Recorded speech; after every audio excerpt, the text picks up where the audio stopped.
I want to welcome Agile XRM to the podcast. I've known the people at Agile XRM for the past 12 years. I've seen how their business process management tool can add massive value to complex organizational processes in sectors such as finance and government. If you have complex processes or a need for dialogues on the Power Platform or Dynamics 365, take a look at how this BPM tool can add value. You can find them at agilexrm.com or check out the show notes for more details.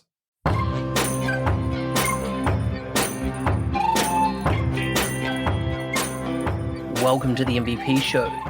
My intention is that you listen to the stories of these MVP guests and are inspired to become an MVP and bring value to the world through your skills.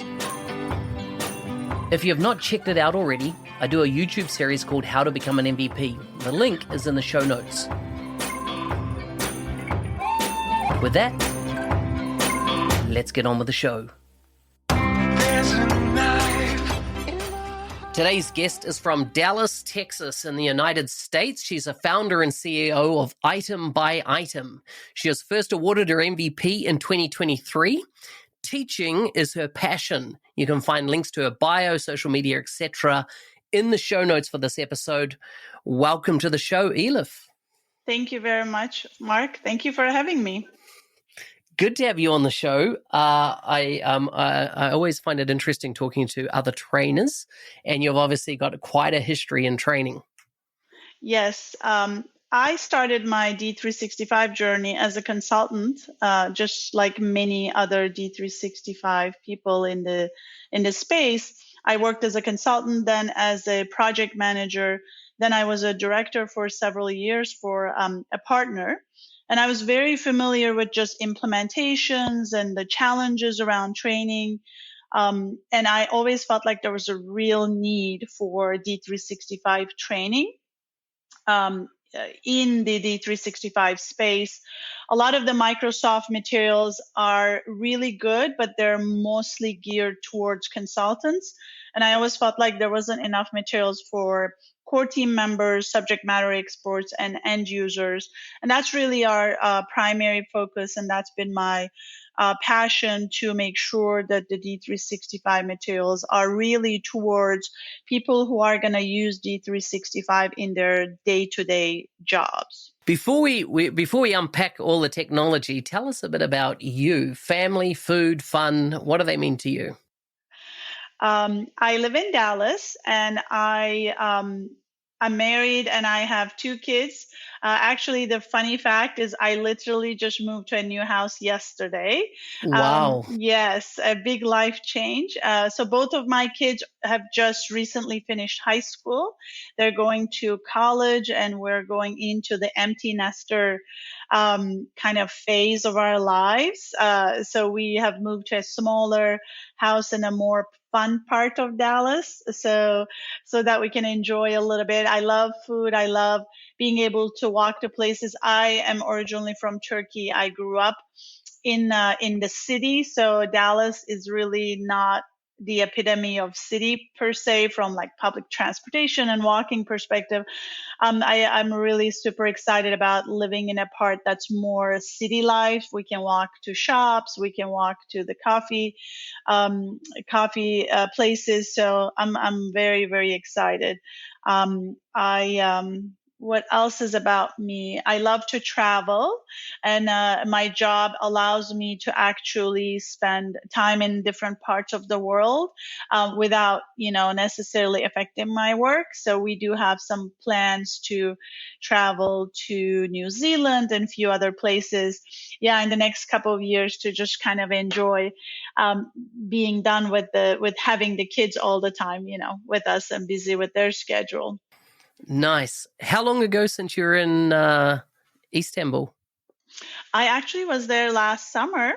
Again, an interesting fact. My daughter graduated from high school last year, and she always wanted to take a gap year before college. So we took her there last summer. Which I haven't seen her since October 1st. So she's been having an absolute blast in Istanbul, making friends, going to school. and my son will do the same. I actually am not originally from Istanbul, but I went to college there. So it's just a beautiful, beautiful, crazy city. So I'm heading out there in mid-June again. So it's really a great, way of just kind of being a part of the culture and enjoying really the city life. Have you ever been? Yes. Yeah, I love Istanbul. I went to Istanbul, Cappadocia, Ephesus, Anzac, Cove, all those type areas. Because, for New Zealand, Turkey has always played a big part of our culture because of wartime activities. And so, yes, my wife and I spent, I think, a couple of weeks in Turkey. That's great. When we were living in London. So, and of course, we love Turkish food very much. So, yeah. That's great. I've actually been to the to Çanakkale also, where a lot of the Anzac boys are still sleeping. So I think it's also special for us to go and see it. It just kind of shows you the effects of war. All of these young guys traveling, thousands of miles to a part of the world that's just so far away and never making it back home. So Crazy. it is crazy and some sad, but they're in good hands. They're sleeping in our land, and we will take care of them from this point on. So Yes. What I found very interesting, which I never knew, is that it was part of that period of the breaking away. Probably it was the Ottoman Empire and Constantinople, and the key Turkish guy, and I can't remember his name. There's big statues and memorials to him down there. yes. Who really founded modern day Turkey, right? Yes. So his name is Atatürk. So it's interesting because they before the modern Turkish Republic, Turks didn't have last names. Everybody was called by their parents, like son of such and such sort of stuff. So Atatürk means father of the Turks in Turkish, and the Turkish people gave him that last name. His name is actually Mustafa Kemal, but his last name is Atatürk. And it was, it was that part where Turkey was split off from, like Ottoman Empire was ending, and it was kind of split in between the European countries. And Atatürk was fighting to keep a modern Turkey. And then we were, obviously fighting with England or Britain, and as a part of that war that we've fought with the New Zealand as well, but not necessarily New Zealand, but New Zealand kind of represented the British Empire. But at the end, we ended up keeping what is modern Turkey now, and then the remaining of the Ottoman Empire got split into the countries that we know in the Eastern Europe. Yeah. It was interesting because after being there, I then read the largest book I've ever read in my life, I would say, which was I don't know who authored the book, but it was on Winston Churchill. And it was there that I found out, because Winston Churchill was always a hero to me, and there I found out it was him that actually sent the Anzacs, the Australian, the New Zealanders into this, and it was his arrogance, really, that caused such an absolute slaughter, and his sleight of hand around taking ships off Germany and whatnot, that actually created the whole kerfuffle in the first place. So my view of Winston Churchill over time started very high, and as I've learned and read more of history, it's lowered and lowered and lowered more and more. It's, you see how like the different nations' goals end up being carried by other nations who have nothing to do with it. So it was a similar thing, when Ottoman Empire ended. Also, nobody thought about leaving some land for modern Turkey, so everybody thought that they could just split the whole thing off. But it's just I think those were like when you think about the modern technology today and the phones and a little bit watching the Ukraine war, I think it was, I think none of that would be possible now, everything being decided behind closed doors without really being thought about the effect on actual people. Those times are a little bit over, I think, but it's definitely a part of history that whether I think one way or the other, we need to learn from it and appreciate it, and hopefully we won't have to live it again. Yeah. Oh, the other thing that really struck me, and this is, coming from a very young country, I think one of ours is, as in our country is one of the youngest in the world, as in discovered, colonized, that type of thing, is that I couldn't get over the very strong Greek influence on that southern part, that region, Ephesus and things like that, like stuff I had read in history books that were like live. Troy, is just, for me, it was amazing. Yeah. It was funny because when we went to Istanbul Archaeology Museum a couple of years ago when my kids were a little bit younger, and they have just redone that museum, and it's spectacular, by the way. If anybody goes to Istanbul, you should definitely visit it. It just reopened last year. And at the entrance, there were these two lions on each side of the door, and kids are all over these things, like getting on it. We're like taking pictures as if it's just like a piece of rock. And then you look, and then at the bottom, it's like 7,500 years old, some sort of some crazy number. And there's just so much history. Almost it becomes a little bit like the norm. Oh, it's another column, it's another thing. But it's just there's definitely, it was one of the firstly populated parts of the world, and then that's the reason that there's just so much history, and that you can visit in person and sometimes even touch or sit on it. So the other thing I couldn't get over, and I know this is not the subject of our podcast, but it's interesting, is the at the point when archaeology was starting out, so much of it was done there and done badly, as in. And, when treasure was unearthed, what did they do? They sent all the locals away. They grabbed it and they took it away to their countries. And I couldn't believe, in what I observed of some of the reading. And as part of my travels, I've been to Russia, I've been to Moscow, and I've been to the Kremlin.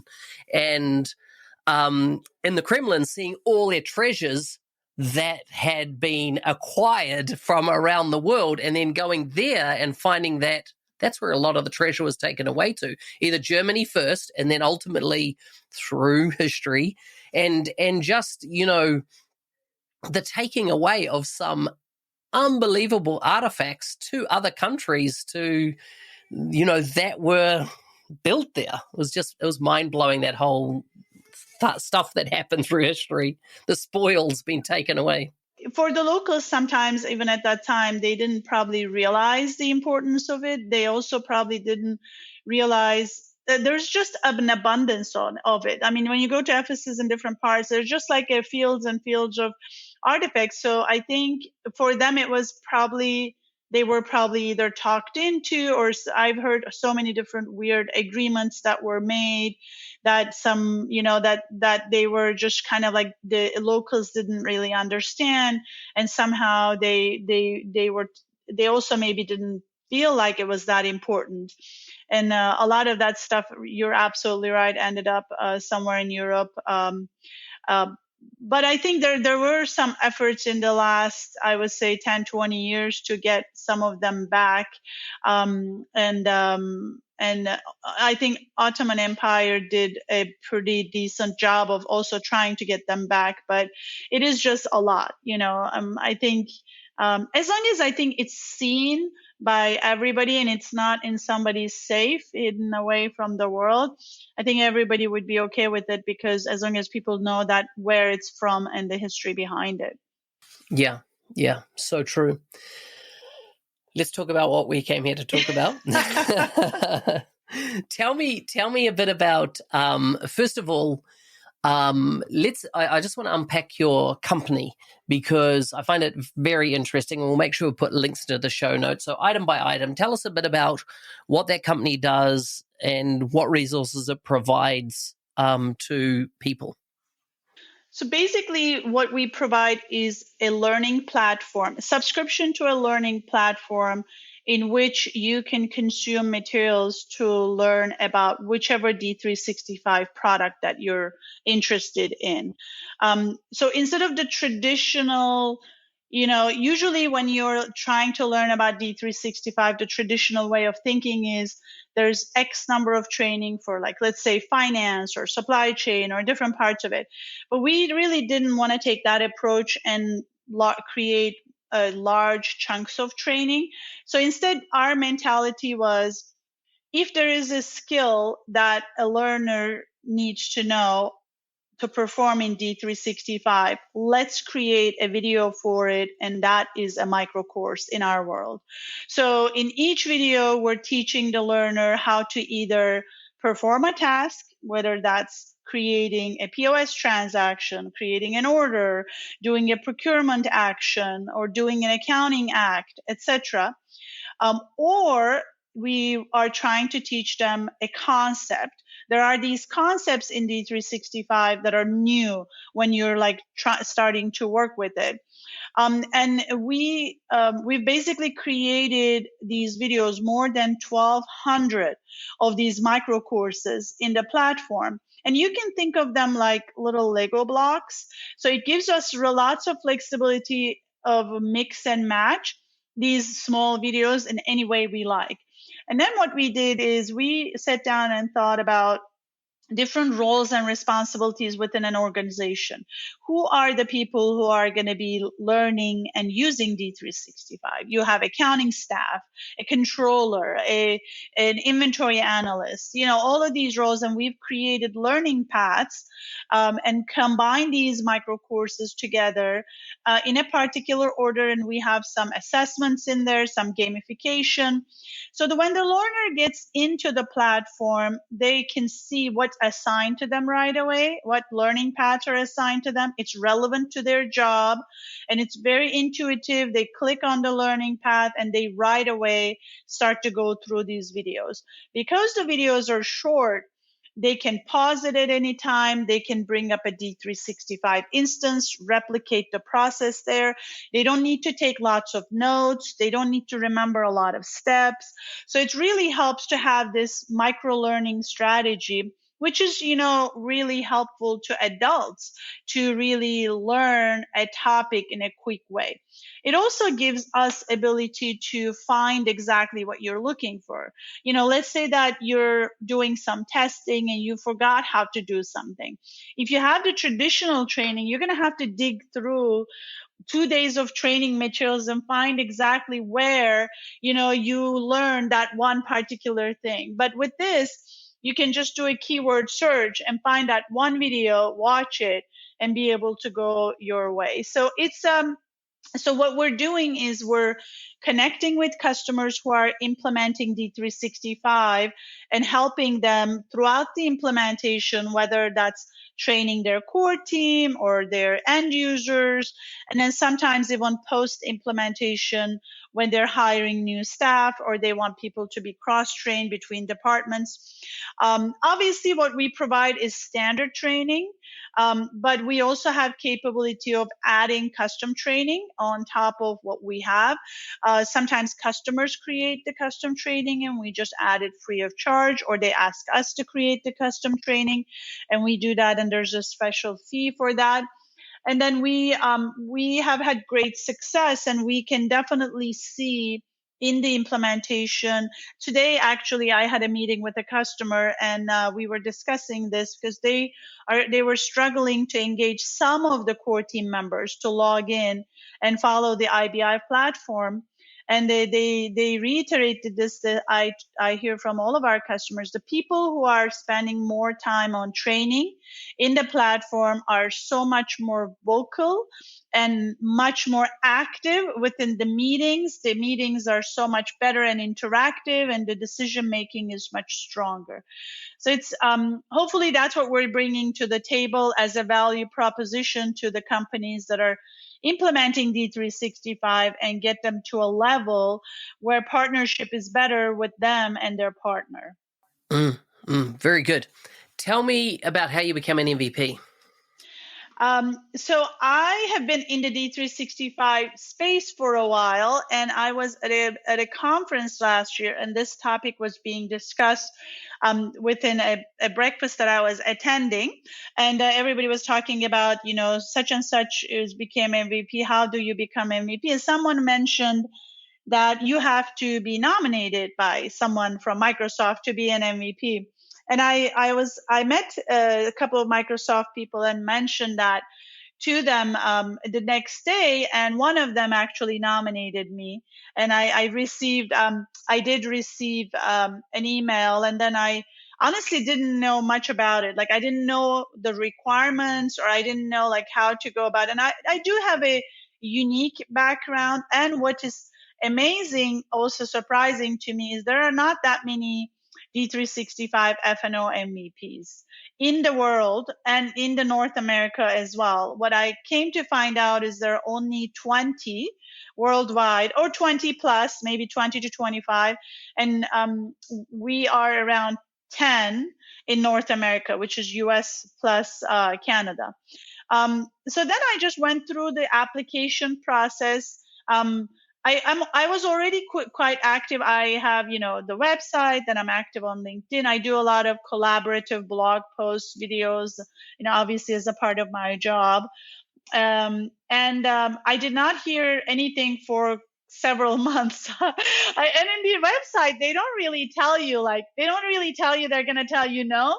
So I'm like, well, I guess this is no, they are not. But then I found out actually the day before my birthday that I received an email, and that I'm an MVP. So I was really lucky because I got to go to the MVP summit in Redmond in April. And I got to meet some just spectacular people. It is really a great community, and we got to learn a lot from Microsoft during this summit, also connect with others. And it was the first one after COVID. I think everybody at Microsoft was also happy to have people in the campus. So it was a really, really fun activity. I'm just super excited because I like the D365 training part. Obviously, it's my passion, and I work a lot with customers. That's more also the business part. But I also like to work a lot with youth and college students on career planning and attending, just like talking about, especially with, about particularly business applications. Like I mentioned before, you can see there's huge excitement about like Power Apps and Power Platform, and there's big community, and I think that gets a lot of voice through the MVPs. But I just want to let everybody know that there's a huge career opportunities within the biz apps world, like on the F&O and CE side. So